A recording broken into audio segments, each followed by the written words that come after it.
안녕하세요. 저는 경기 의왕에 거주 중인 30대 돌싱 여성입니다. 저는 얼마 전 아주 슬픈 일을 겪었습니다. 바로 사랑하는 엄마를 잃었어요. 그것도 사고사로요. 당시 저는 시모의 생신을 축하하고자 시댁 식구들과 함께 해외에 있었어요. 그래서 다급한 연락을 받고 급히 귀국했지만 비행기 시간이 있다 보니 결국 임종을 지키지 못했습니다. 그렇게 허무하게 엄마를 떠나보내고 바로 남편과 이혼했어요. 엄마의 사고 소식을 듣고 나서 남편이 제게 경악할 만한 소리를 해댔거든요. 그때 오만정이 탈탈 털리다 못해 소름까지 끼칠 지경이었어요. 제가 선택해서 결혼한 사람이지만 정말 혐오스러웠습니다. 그래서 이혼했고 그냥 이혼하기에는 속이 안 풀릴 것 같아서 복수까지 해줬어요. 인간 같지도 않은 전 남편이 무슨 말을 떠벌렸는지 궁금하시죠? 또 제가 어떻게 복수했는지도 궁금하실 거예요. 그럼 지금부터 제 이혼 이야기를 들려드리겠습니다. 남편과 저는 지인의 소개로 만나 결혼했습니다. 저는 부모님 두 분이 다 살아계셨고 시댁은 시모 한 분뿐이었어요. 시아버님은 예전에 지병으로 돌아가셨다고 했습니다. 결혼할 때 우리가 모아놓은 돈과 양쪽 집안에서 지원해 주신 돈으로 결혼식을 올리고 적당한 신혼집까지 구했습니다. 당시 신혼집을 구할 때 남편은 시댁과 가까운 곳에 얻고 싶어 했어요. 왜냐하면 본인 없이 혼자 지낼 시모가 걱정됐기 때문입니다. 그래서 저는 생각해 보겠다고 했죠. 남편 뜻대로 시댁 근처로 집을 구할 수도 있지만 그렇게 되면 제가 시모를 많이 챙겨야 할 것 같은 부담감이 있었어요. 이런 제 마음이 이기적으로 들리실 수도 있겠지만 솔직히 부담스러웠습니다. 저는 직업 특성상 야근도 많고 여러 변수까지 있어서 시모를 잘 챙길 자신이 없었어요. 마음은 저도 혼자 남은 시모가 걱정되니까 잘 챙겨드리고 싶었죠. 그러나 일이 어떻게 될지 모르니까 선뜻 망설여지더군요. 괜히 못 챙겨드린다고 한 소리 들으면 어쩌나. 남편과 서운해지면 어쩌지? 하는 걱정이 맴돌았어요. 그래서 남편에게 고민된다고 했더니 그건 걱정하지 말라더군요. 에이, 그건 걱정하지 마. 당신은 신경 쓸 거 하나도 없어. 우리 엄마인데 당연히 내가 챙겨야지. 애초에 당신한테 부담 주고 싶어서 엄마 집이랑 가까운 곳으로 집 얻자고 한 거 아니야. 내가 잘 챙겨드리고 싶어서 그런 거지. 그리고 난 아내한테 대리효도 강요하는 사람 절대 아니야. 그러니까 괜한 걱정 안 해도 돼. 다행히 남편은 제 마음을 이해해 줬습니다. 본인이 알아서 해야 할 부분이라며 제게는 조금도 걱정할 필요 없다고 하더군요. 오히려 그렇게까지 생각해줘서 감동이라며 고맙다고 했습니다. 아무튼 저는 지키지도 못할 약속은 처음부터 하는 게 아니라고 생각하는 주의이기 때문에 남편에게 확실한 제 상황을 전달했고 남편은 본인이 알아서 하겠다고 했습니다. 그 말에 안심한 저는 남편 뜻대로 시댁과 가까운 곳으로 신혼집을 얻었어요. 그렇게 우리는 결혼했고 그때부터 남편은 시댁에 자주 왕래하며 혼자 입는 시모를 챙겼습니다. 저희 남편은 아들이지만 약간 딸 같은 아들이었어요. 그래서 시모가 남편을 많이 의지하곤 했습니다. 결혼 전부터 본인 아들 장가가면 우울증 걸릴 것 같다고 계속 말씀하시곤 했거든요. 남편도 나름 그 말이 신경 쓰였는지 시모를 더 잘 챙겨드렸어요. 솔직히 우리의 결혼 생활은 망할 시댁에서부터 시작됐습니다. 물론 남편의 잘못도 있지만 남편에게만 의지하는 시모의 잘못도 있어요. 이게 무슨 말이냐면 한마디로 효자란 소리죠. 시모는 본인 아들이 효자인 걸 잘 아니까 본인을 계속 신경 쓰도록 유도했고요. 이쯤 되면 효자인 걸 알면서 왜 결혼했냐 하시는 분들도 있으실 거예요. 저도 이 정도로 제 식구만 생각하는 사람인 줄 몰랐습니다. 그냥 속아서 결혼한 거예요. 남편과 연애할 때 시모를 잘 챙기려 노력하는 모습을 보면서 결혼하면 약간 피곤할 상황이 생길 수도 있겠다 싶었어요. 그러나 그걸 잊게 할 만큼 남편은 무척이나 자상한 사람이었습니다. 저밖에 모르는 제 말 한마디면 꼼짝 못하는 사람이었어요. 남편은 항상 입이 닳도록 말하곤 했습니다. 본인은 시모를 중요하게 생각하지만 저 또한 중요하게 생각한다고 했죠. 그 말을 증명하듯 연애 때 적절히 잘 조율하는 모습을 봤습니다. 시모나 저나 어느 한쪽에게 치우치지 않고 서운하지 않게 잘 대처하는 모습을 보면서 믿고 결혼할 수 있겠다 생각했어요. 남편이 이렇게나 노력하니까 큰 갈등은 없을 거라 생각했는데 전혀 아니었습니다. 결혼하니까 사람이 확 바뀌더군요. 시모와 저 사이에서 잘 행동하던 사람이 언제 그랬냐는 듯 시모만 챙기기 바빴습니다. 그게 언제 가장 두드려졌냐면 집안 행사가 있을 때였어요. 그거 뭐야? 아, 추석 때 어른들께 드릴 선물. 이건 장인 장모님, 이건 우리 엄마. 그래? 근데 선물이 왜 달라? 어머니께 양도 많아 보이고 비싸 보이네? 똑같은 거 안 샀어? 에이, 어떻게 똑같은 거 사? 당연히 다르게 사야지. 장인 장모님은 둘이지만 우리 엄마는 혼자잖아. 그러니까 더 좋은 걸로 잘 챙겨드려야지. 혼자인 것도 서러운데 선물까지 똑같은 걸로 해야겠어? 남편의 논리는 그랬습니다. 혼자인 만큼 외로움도 크니까 더 잘 챙겨드려야 한다는 거였어요.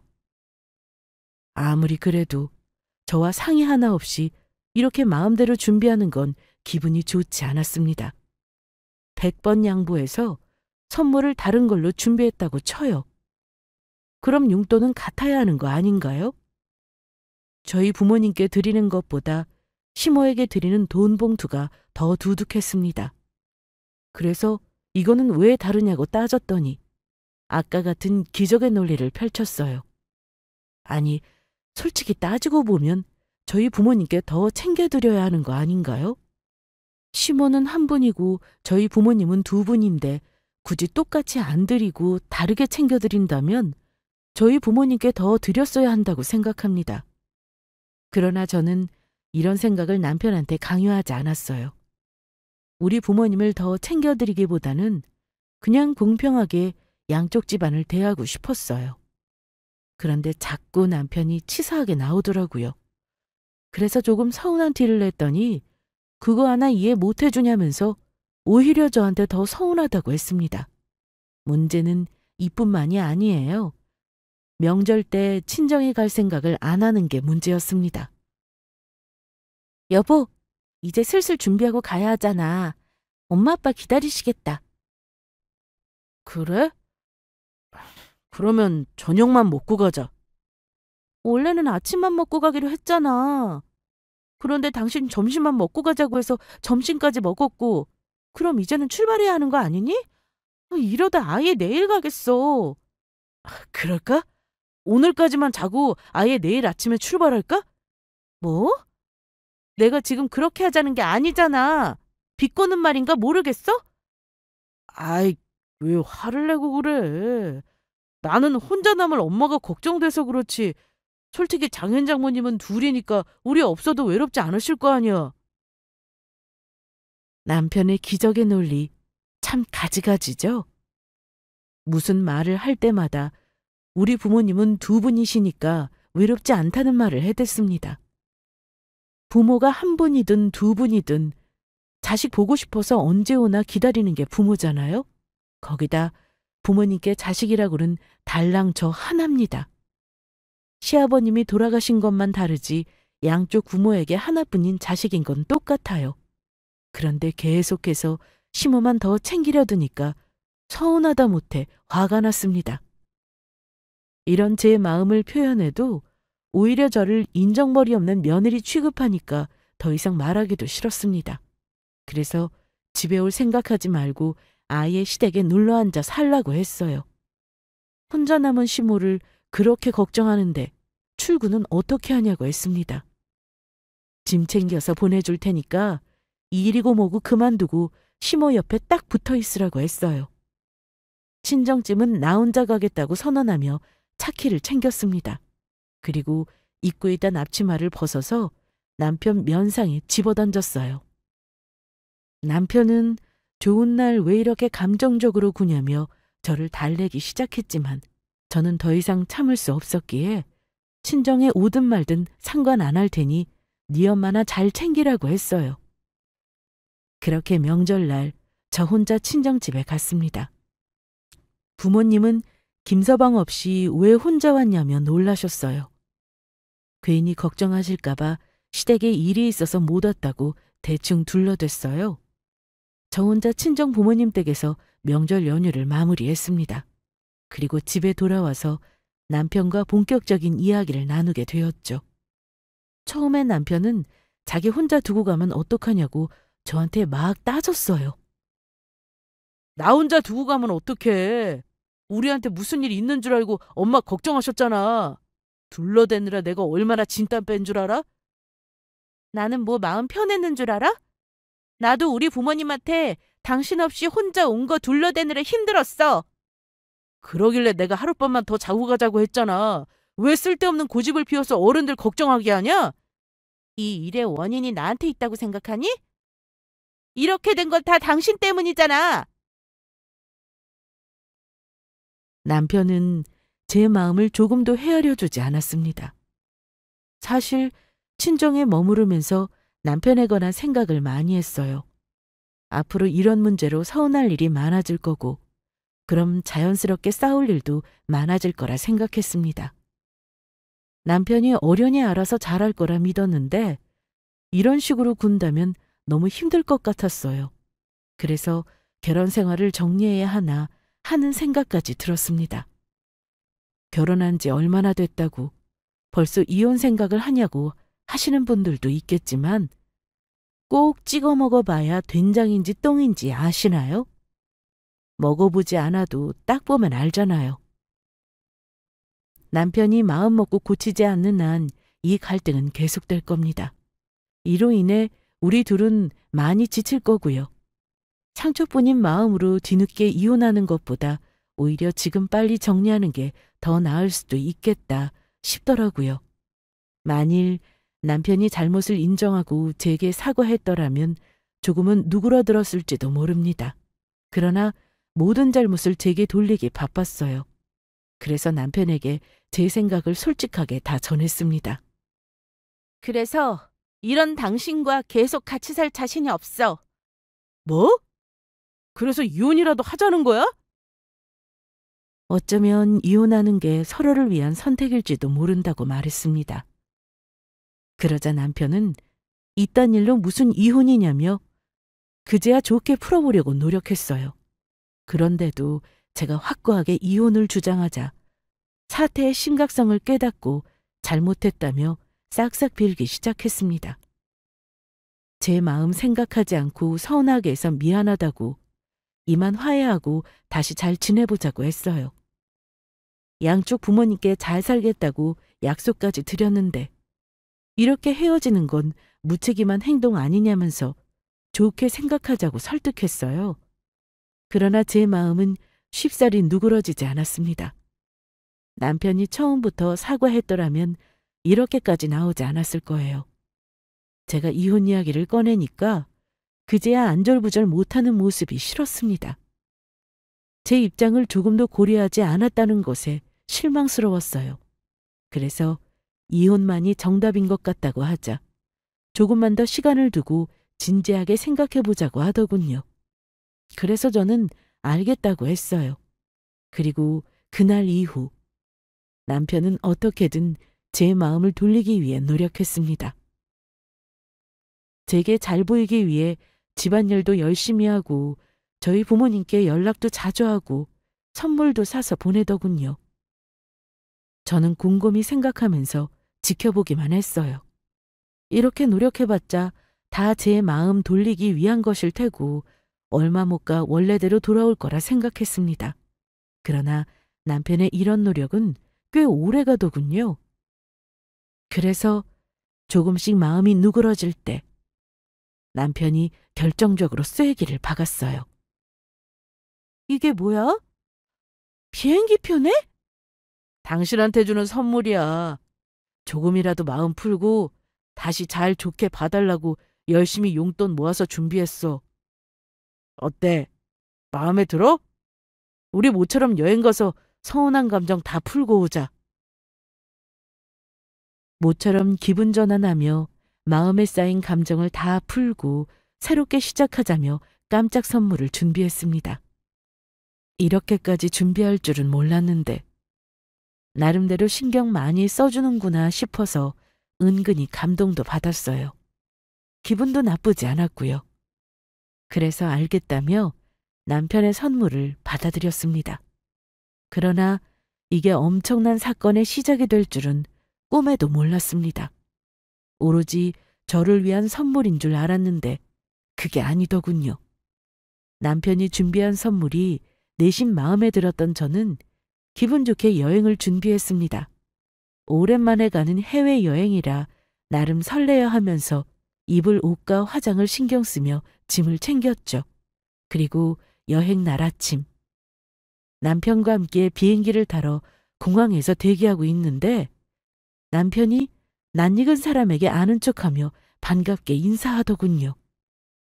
엄마, 여기야! 어떻게 잘 찾아왔네.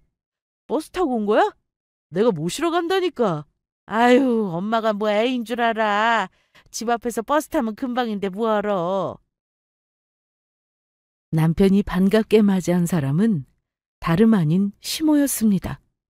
저는 갑작스런 시모의 등장에 어리둥절해 하면서 여긴 무슨 일이냐고 여쭤봤어요. 그런데 시모의 행색이 이상하더군요. 딱 여행 가는 사람의 복장이었습니다. 저희처럼 여행용 캐리어도 있었고요.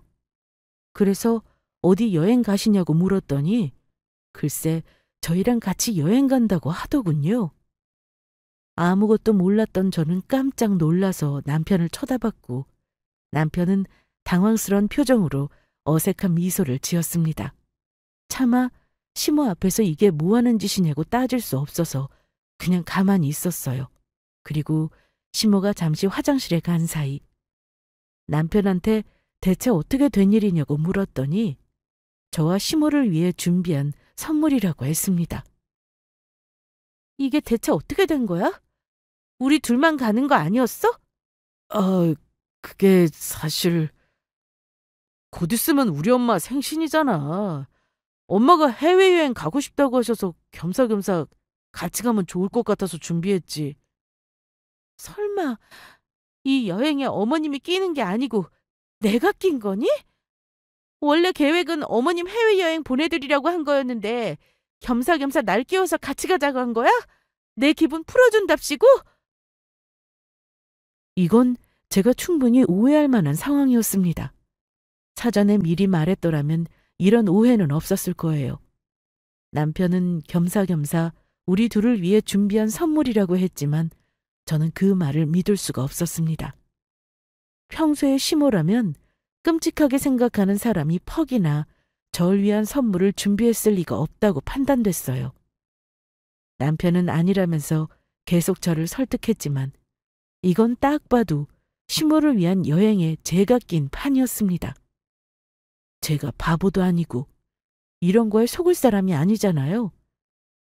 정말 저를 위한 여행에 시모가 낀 거라면 미리 말했어야 하는 거 아닌가요? 이만저만해서 엄마랑 같이 가는 게 어떻겠냐 물어봤어야죠. 미리 말하지 않고 이렇게 공항에서 알게 하는 건 그만큼 숨기는 게 있어서 그런 거 아니냐며 따졌습니다. 남편은 오해라고 계속해서 저를 설득했지만 저는 믿지 않았습니다. 설사 정말 사실이라고 해도 시모랑 함께 간다는 걸 미리 말하지 않은 게 괘씸했어요. 마음 같아서는 여행이고 뭐고 다 그만두고 싶은 심정이었습니다.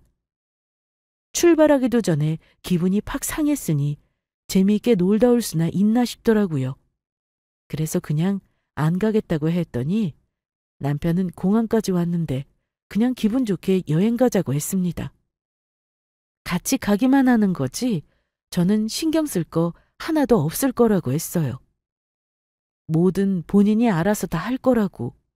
숙소도 따로 잡았으니 괜찮을 거라면서 계속 설득하는데 난감하더라고요. 그러자 화장실에서 돌아온 시모가 우리의 상황을 대충 눈치채고는 본인 때문에 그러냐고, 그럼 본인이 빠지겠다고 했습니다. 거기서 차마 그렇게 하시라고 할 수는 없는 노릇이잖아요.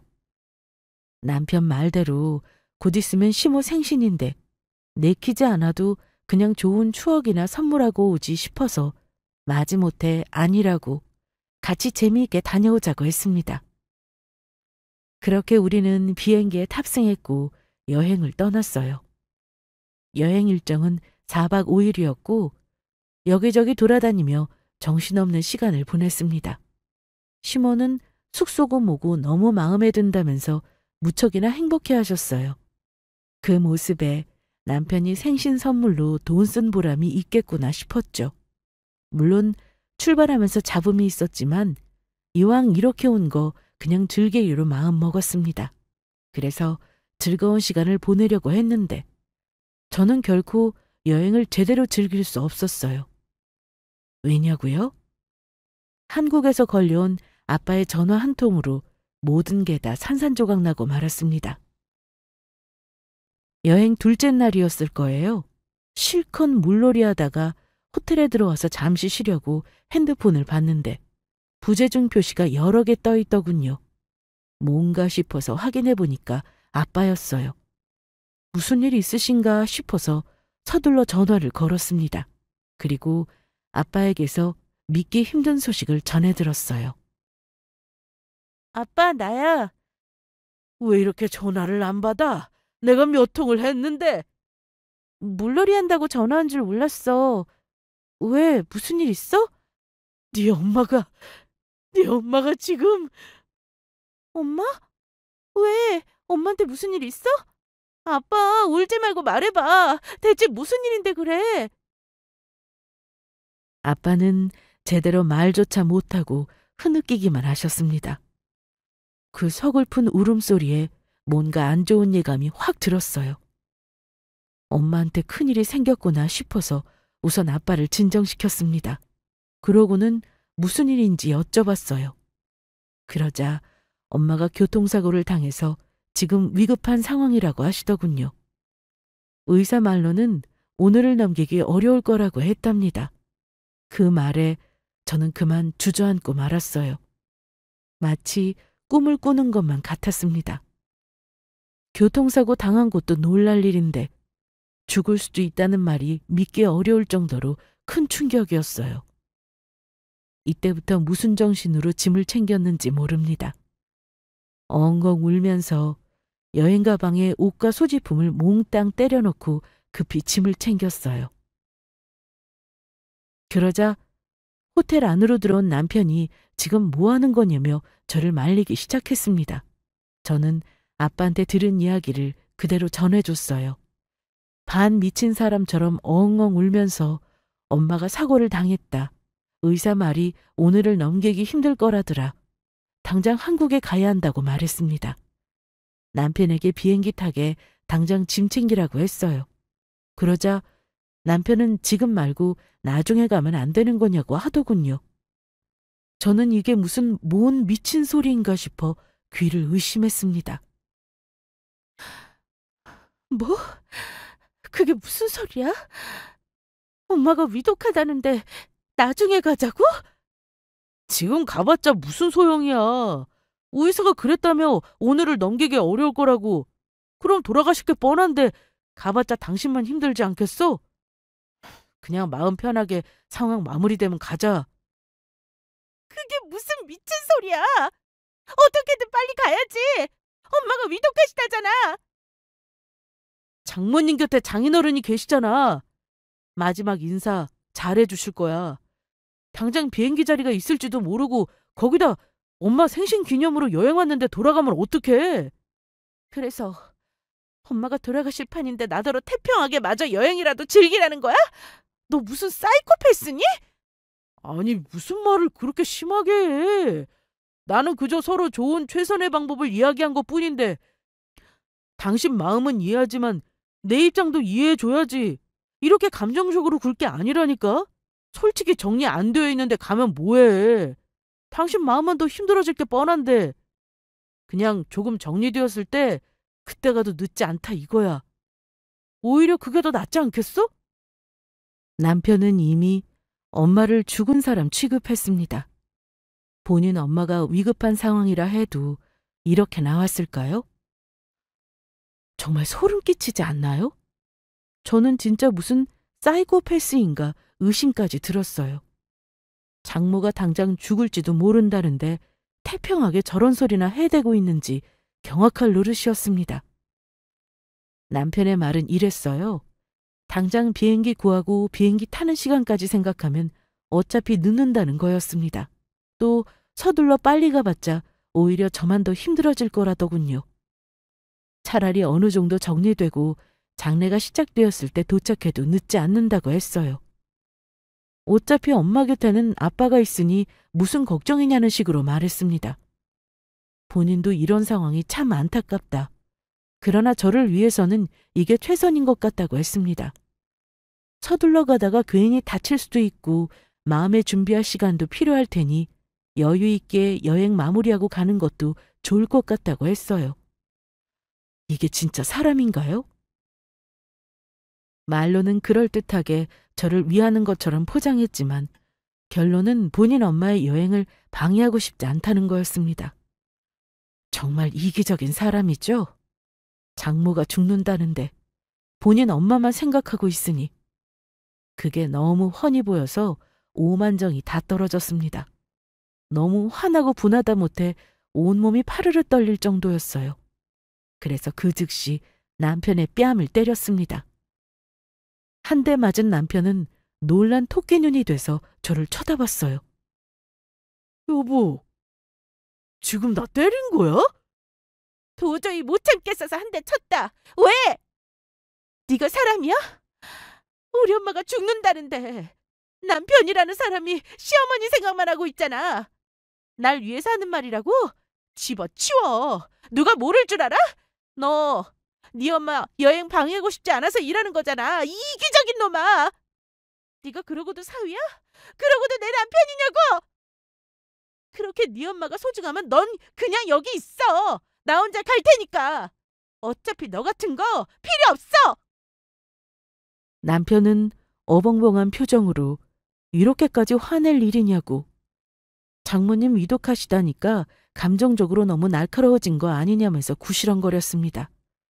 그러거나 말거나 저는 제 짐 챙겨서 그냥 혼자 공항으로 향했어요. 제일 빨리 출발하는 비행기 티켓을 끊고 기다리는데 남편에게 계속 연락이 왔습니다. 계속 전화를 안 받으니까 문자를 보냈는데 끝까지 제 속을 뒤집어 놓더라고요. 문자 내용은 이렇게까지 감정적으로 풀 문제냐.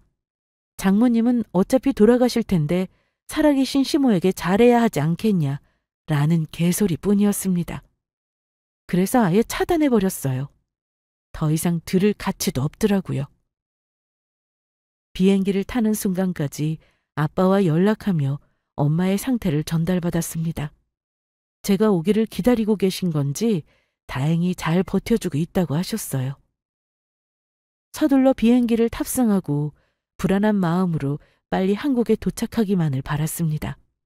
그렇게 몇 시간 후 저는 지옥 같은 시간을 보내고 한국에 도착하자마자 미친 사람처럼 병원으로 향했어요. 그러나 병원에 도착했을 때는 이미 너무 늦은 후였습니다. 눈을 감고 차갑게 식어있는 엄마의 모습, 그리고 그 옆에서 통곡하며 울고 있는 아빠. 서두른다고 서둘렀는데 엄마의 임종을 지키지 못했습니다. 하나뿐인 딸을 보고 싶어서 아득바득 버텼을 엄마를 생각하니 마음이 무너져 내리더군요. 여보. 엄마, 내가 너무 늦게 왔지? 미안해. 정말 미안해. 아빠와 저는 창백해진 엄마의 얼굴을 보며 하염없이 눈물을 흘렸습니다. 하도 우니까 머리며 몸며 온몸이 아프더라고요. 저는 넋을 잃은 사람처럼 앉아 있었는데 아빠라도 정신 차리고 엄마를 잘 보내드려야 한다고 생각하셨는지 바쁘게 장례 준비를 시작하셨습니다. 한숨 돌리고 나서 엄마한테 무슨 일이 있었던 건지 사고 경위에 대한 이야기를 들을 수 있었어요. 안타까운 사고에 계속해서 눈물이 흘렀습니다. 아빠는 남편을 찾으며 왜 혼자 왔냐고 물으셨고 저는 그냥 일이 생겼다면서 말을 아꼈어요. 엄마까지 이른 마당에 괜한 일로 아빠 마음을 무겁게 해드리고 싶지 않았습니다. 그러나 어느 정도 눈치를 채신 것 같더군요. 명절 때도 그렇고 이번에도 그렇고 남편과 크게 싸웠다고 생각하신 것 같았어요. 제가 말하기를 꺼리자 더 이상 묻지 않으셨습니다. 그렇게 하루가 지난 다음 날 똑같이 조문객을 맞이하며 정신없는 시간을 보내고 있는데 남편이 찾아왔습니다. 어느 병원인지 알려주지 않았는데 어떻게 찾아왔나 싶었어요. 알고 보니 남편이 아빠한테 연락해서 위치를 알아냈더군요. 저는 남편을 보자마자 여긴 뭐하러 왔냐고 물었습니다. 뭐하러 오긴. 사위인 내가 당연히 와야지. 뭐? 사위? 네 입으로 사위라는 말이 나와? 기가 차네. 어차피 죽을 사람이라며 너한테 우리 엄마는 장모도 못도 아닌 사람 아니었니?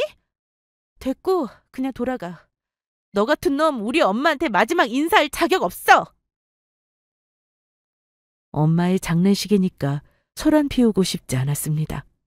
마음 같아서는 여기가 어디려고 찾아왔냐고 뺨을 한 대 더 쳐주고 싶었지만 차마 그럴 수 없어서 그냥 조용히 돌아가라고 했어요.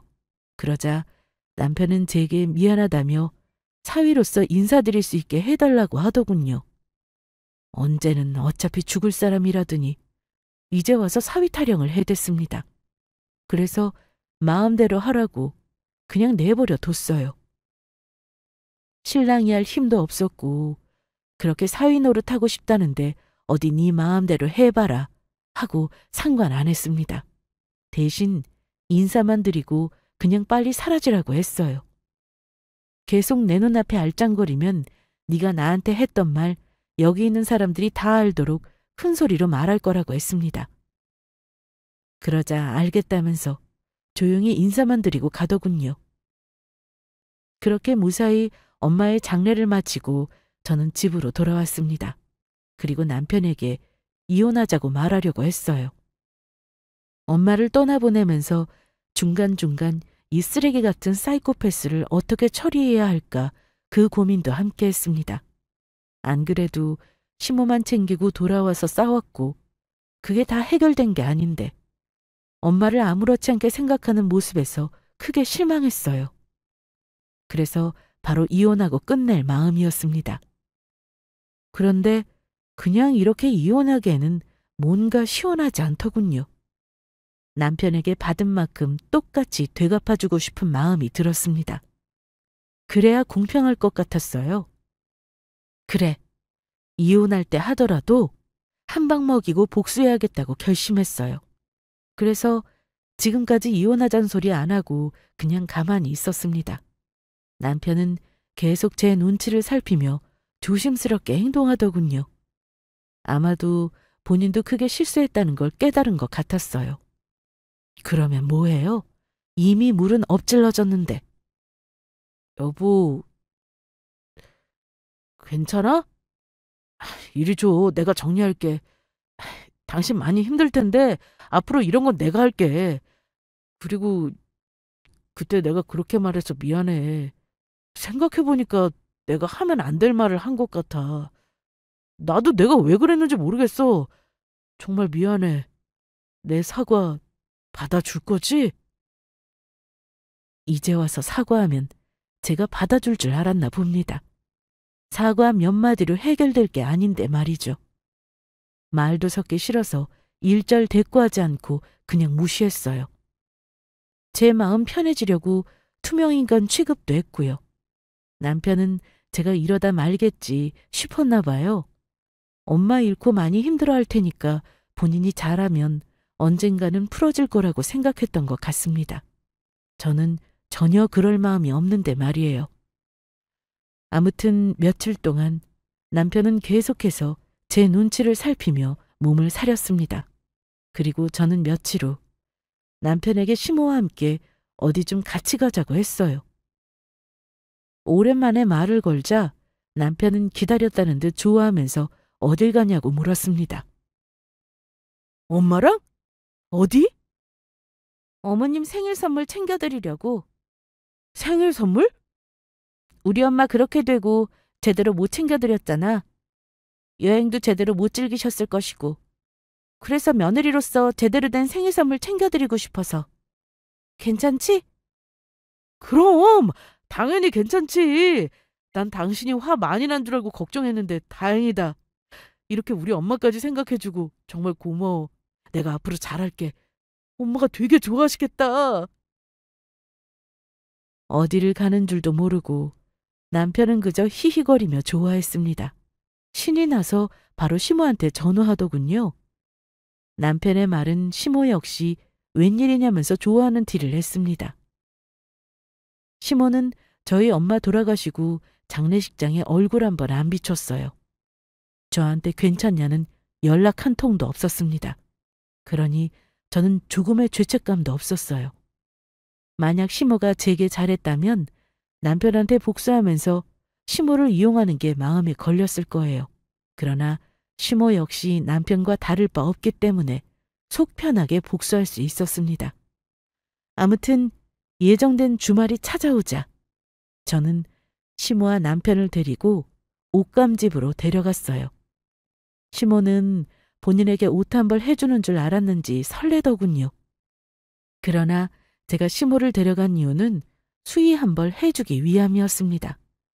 여러 옷감 중에 수의 옷감을 파는 가게로 들어갔고 들어서자마자 큰 소리로 수의 옷감을 보러 왔다고 괜찮은 거로 여러 개 보여달라고 했어요. 그러자 시모와 남편은 당황스런 표정을 지었습니다.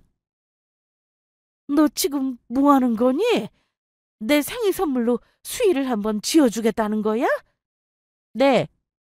이번에 갑자기 엄마 잃고 나서 생각났어요. 어머님도 어차피 나중에 돌아가실 텐데 미리 지어놓는 것도 나쁘지 않을 것 같더라고요. 이왕이면 계실 때 원하는 옷감으로 지어놓으면 좋잖아요? 자, 어떤 게 마음에 드세요? 돌아가시면 입을 옷감 어머님이 골라보세요. 마음에 드시는 거로. 뭐라고? 시모는 어이없는 표정으로 이게 뭐 하는 짓이냐면서 펄쩍 뛰었습니다. 그러자 옷감 사장님이 살아계실 때 지어놓으면 액땜하고 좋다면서 제 편을 들어주셨어요. 우리 며느리가 시어머니 빨리 돌아가시지 말라고 이렇게 액땜하고 싶어서 그런가 보다고 말하니까 얼굴이 빨개졌던지 시모는 간신히 화를 참으며 필요 없다고 휙 나가셨어요. 그래서 저는 다음에 다시 오겠다는 말과 함께 집에 가려던 시모를 데리고 납골당 도자기 파는 곳으로 갔습니다. 여긴 또 어디야? 어디긴요. 납골당 도자기 파는 곳이죠. 어머님 어차피 언젠가는 죽잖아요.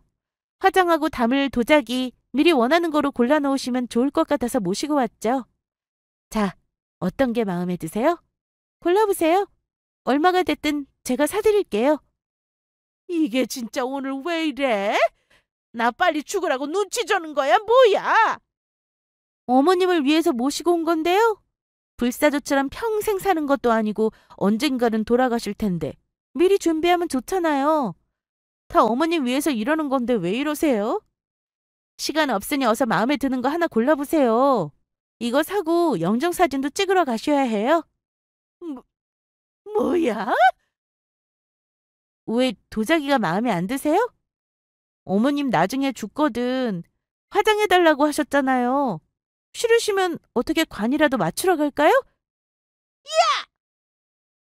제 말에 겨우 참고 있던 시모의 뚜껑이 확 열리고 말았습니다.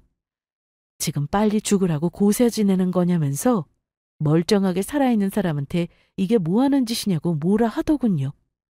옆에 있던 남편은 그런 시모를 겨우 말리며 차에 태웠습니다. 그러고는 시모처럼 제게 막 화를 내며 따졌어요. 지금 이게 뭐 하는 짓이냐면서 이게 무슨 생신 선물이냐고 버럭 화를 냈어요. 그래서 저는 남편이 제게 한 것처럼 똑같이 행동했습니다. 왜 이렇게 화를 내? 내가 뭐 잘못했어?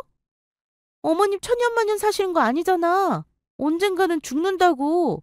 살아 계실 때 미리 준비하는 게 그렇게 잘못된 거야? 준비해도 엄마가 원할 때 준비해야지.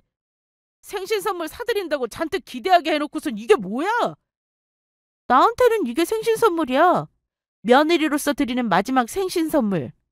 당신하고 이혼할 건데 뒤늦게 장례식장에 올 수는 없잖아. 그러니 미리 가실 준비는 도와드리는 거지. 다 당신 위해서 이러는 건데 왜 이렇게 감정적으로 굴어? 뭐, 이혼? 당신 어느 정도 화푼 거 아니었어? 참, 뺨 한 대 더 맞을 소리하고 있네. 고작 사과 한마디로 풀 수 있는 문제 같았니? 입장 바꿔서 생각해봐.